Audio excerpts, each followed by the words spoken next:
everyone, it's Lisa from The Charming Child. So I have a question for you. Do you actually enjoy playing with your child? You know, getting down on the floor playing blocks or playing cars or playing dolls, or do you enjoy any of that? And do you feel guilty because you don't enjoy doing that? Well, in this video, I'm going to share with you why it is important for you to get out of their imaginary play.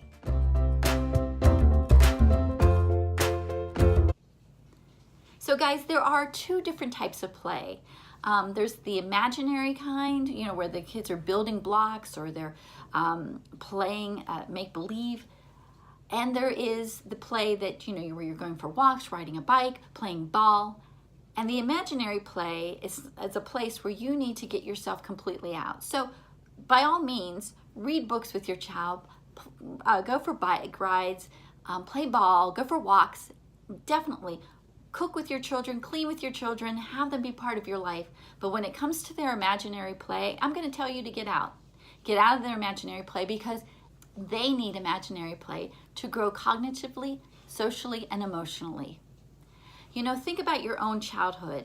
You know, I grew up in the 70s and I was a teenager in the 80s, but grew up in the 70s, and I can tell you my parents were never involved in my imaginary play. You know, we did things as a family. We, you know, played ball, you know, softball games, wiffle ball games, jarts. Yep, back in the day when, you know, people played with jarts. And guess what, guys? I had 3 brothers, and none of us ever got injured by jarts. You know, it was we just didn't go around trying to injure each other with our jarts. So, you know, we did all kinds of things, but my parents never played with us. That was just not their gig. The imaginary play was up to us. And actually, if my mom came in just to check on me when I was in the middle of imaginary play, I am telling you, my creative juices froze, and I'm pretty sure I looked like a deer in headlights because, you know, it just rocked me from my foundation because I had a plan. I was doing things, you know, and I want you to think about imaginary play. What goes on there? You know, what happens with your child? Your child is thinking, they're creating a world all of their own where they create the rules. They are building upon things. If they're using blocks, then they're learning how to make different buildings. You know, it's very interesting to watch a child cantilever blocks out and see, and they're trial and error, you know, all of that. They're learning. And when you get in that process, you're impeding that. They need to figure this out by themselves. They don't need you to be in there because part of that process is creating and figuring it out on their own. And it is that very process that will help them as an adult. It will help them in school, will help them in college, will help them get a job. You know, think about the innovators in this world. They have to have a problem and figure out how to solve it. Well, that's what their children are doing in play. And when you're in their play, guess what? 9 chances out of 10, you're solving their problem. 9 chances out of 10, you're telling them what to do. You know, I can always tell when a child comes to my home and their parents are very like in their play, in their creative imaginary play, because those children can't come up with things to play on their own. They need someone to guide them and direct them. And that's not good, guys. They need to be able to do it for themselves. And there's another reason why you need to get out of their imaginary play.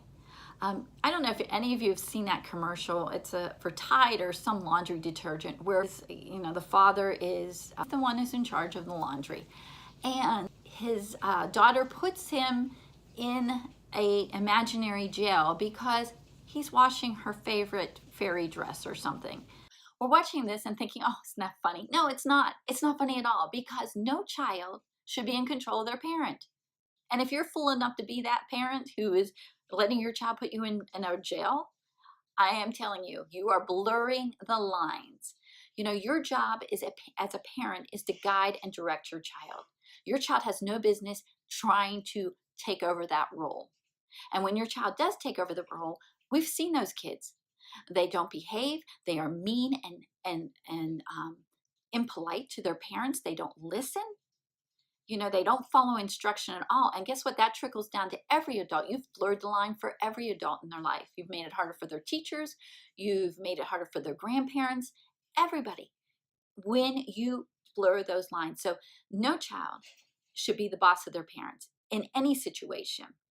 So get out of their imaginary play. I did not get involved in my daughter's imaginary play either. My daughter and I walked, we read books together, we roller skated together. Yep, I got out there and roller skated with her, and I really stink at roller skating, but I did it.